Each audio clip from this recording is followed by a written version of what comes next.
Hello everybody, my name is Kador, and welcome to the third deadmau5 album review of the album Random Album Title. This was deadmau5's first album to really get him into the sort of mainstream. It turned him from someone who only a few people kind of knew about to one of the most influential figures in EDM history. The structure and composition of the songs on this album is very similar to Vexillology, except for the one crucial fact that these have a melody, unlike the majority of the ones on Vexillology. And they have really good melodies at that, for the most part. I'm going to be reviewing the continuous mix version of this album instead of the just normal track list version of this album, because for whatever reason the continuous mix version has one extra song, and also one of the other songs is very changed and different. But I'm not going to provide a separate grade for each of them, because all in all they're basically the same thing. Alright, so without any further ado, let's get into the tracks themselves. The first track on this album is Sometimes Things Get Whatever. I guess he was too lazy to write the word complicated, because that is the words of the vocal sample that continuously plays throughout this song. It's very kind of glitchy and distorted and pretty catchy, surprisingly. The beginning of the song is basically just a beat with a sort of in the background kind of bass line, and it reminds me a lot of the stuff on Vexillology.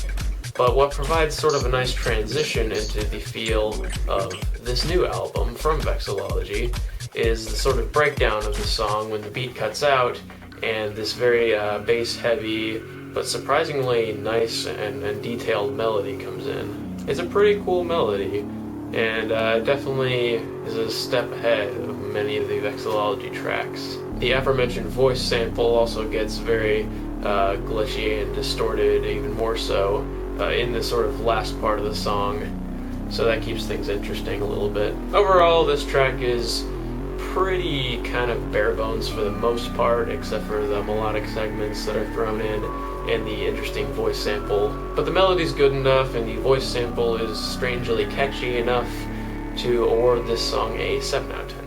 Next up we have Complications. This song is even more of a Vexillology type song, but don't get impatient, this is the last one. It's really just a beat, a sort of another kind of in the background bass line for the most part. Has a sort of like beeping sound in parts of it. The beat's pretty interesting, but nothing really happens throughout this song that keeps it super engaging. It's kind of intense and dark, but I'm gonna go with a 5 out of 10. Next up is Slip. This song immediately has a melody that is much more present and obvious than anything else that was on this album so far or on Vexillology. The melody is sort of offbeat a little bit, which keeps it pretty interesting. And it starts with this kind of plucky synth that sounds really cool. The lead synth melody sort of changes quality of the sound throughout, which again keeps it pretty interesting. But nothing really else happens for the first few minutes of this song. But when the beat cuts out and the melody cuts out and everything cuts out really, there's this really cool like orchestral strings section that is quite beautiful, I think. And he sort of starts bringing in the bass very slowly during that section, and the melody comes back in then with a sort of plucky synth. This track is very cool, and I think it provides a very nice transition between the darker sounding first couple tracks of this album and the more happy sounding melodic feel of pretty much the entire rest of the album following this one. It's a really nice midpoint between the two of them. The song's very nice, I'll give it an 8 out of 10. Next up is Some Kind of Blue. This track starts out with a pretty simple beat and bass line, but when that cuts out, about a minute into the track or so, you get these very weird kind of like synth spasms, is all I can really call them. And when I say spasm, I just mean it's sort of like a flurry of notes. They're you know, in tune and all that. They're not like super atonal or anything, and they sound pretty cool, and they have tons of, you know, delay and echo on them. But you basically just get a few kind of like bursts of these notes all at once. and then the beat cuts back in, and it's a pretty simple beat for the rest of the song. But those little kind of synth bursts come in and out, and they keep the track pretty interesting. But that's kind of all that it has going for it. There's a bit of a weird, like, plucky sound that sort of decreases in tune at one point, slowly. But yeah, other than that, not much to say about this song. I'll go with a 7 out of 10. Next is Brazil's Second Edit. Now, this track makes me a little mad, and not because of the song itself, but because of the title.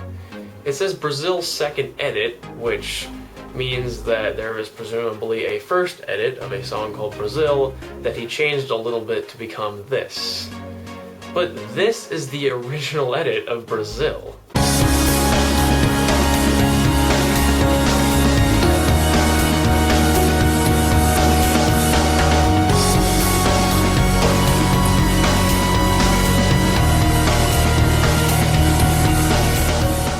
Yeah, it doesn't really sound anything like this track, and it's a lot better in my opinion.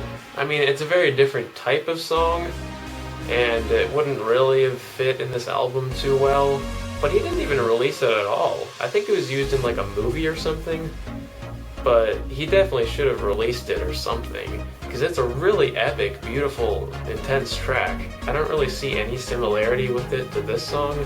I don't even know how they're different edits of each other. Like, I can't even name a single sound that the two of them share, or even like a melody or anything. But anyway, with that rant out of the way, let's get into this actual song, which is still really good. The main characteristic of this song is just a very beautiful, happy, cheerful melody, comprised of these sort of washed out synths with a lot of reverb and delay on them, and there's sort of sweep over the whole song, and you get very sort of meshed together. But it sounds really nice, and it's just a very happy song, I guess. This song sort of sets the tone for most of the rest of the album to follow. The first 4 tracks of the album were somewhat dark, not super cheerful, but this changes all that and makes it very happy and fun and just like a nice track to listen to. I'm gonna go with a 9 out of 10.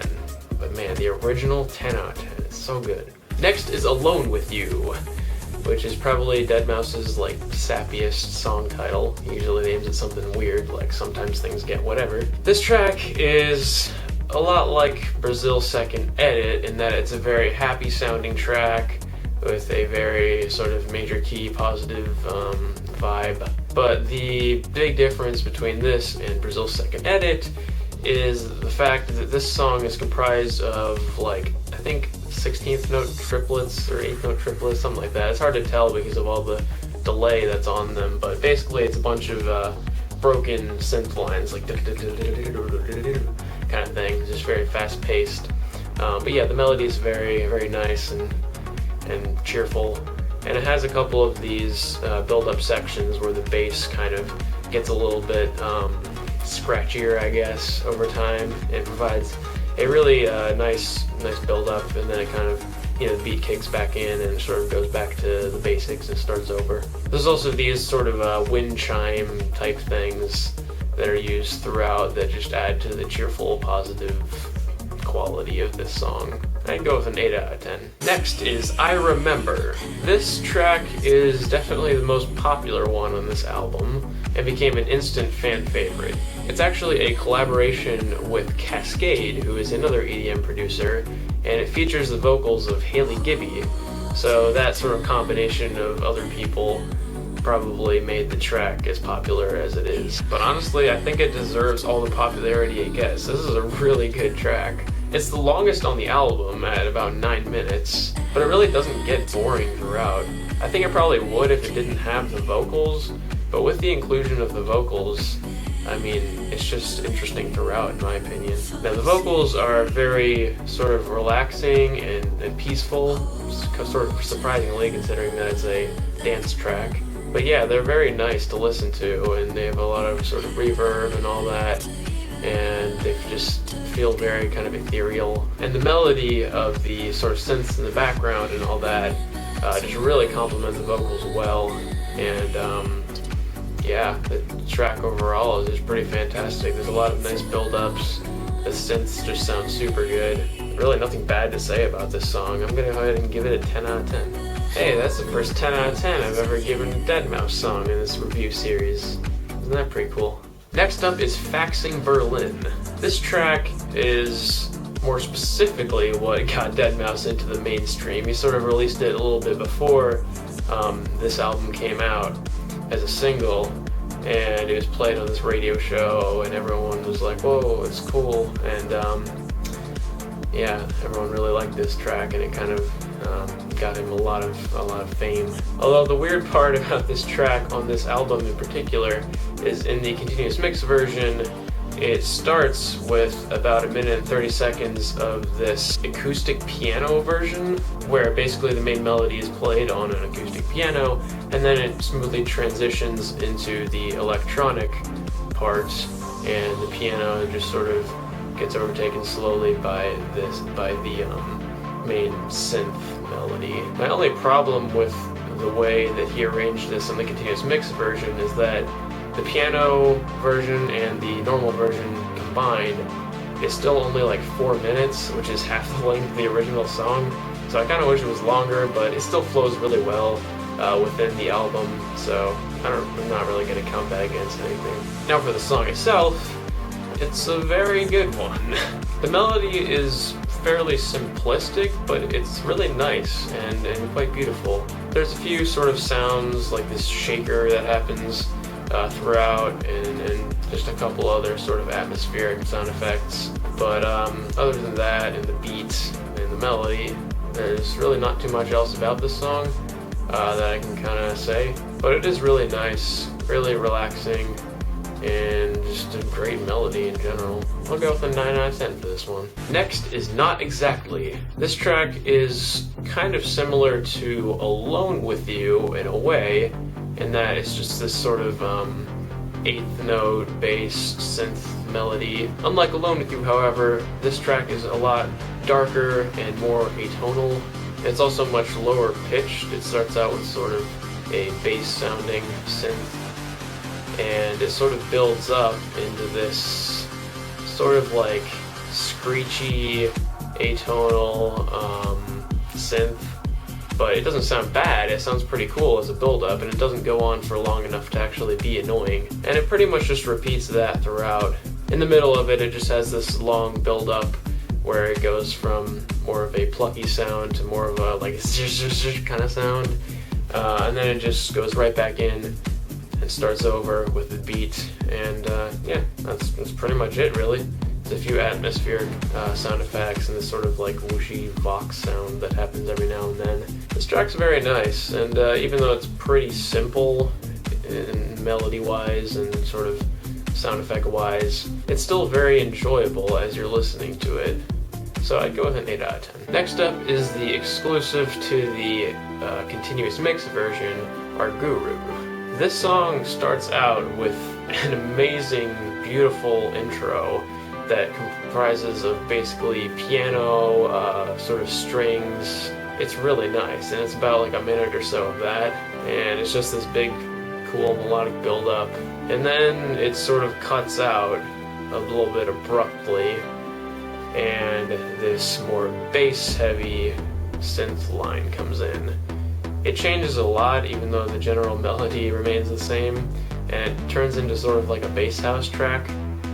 The intro doesn't work super well with the rest of it, except for being in, you know, the same key and roughly the same kind of melodic structure, but the sounds of the intro are just completely forgotten about throughout the rest of this track. The more electronic sounding part of the track, which is most of it, sounds kind of like Not Exactly. It's sort of in that format where it's a bit of like an atonal, bass-heavy,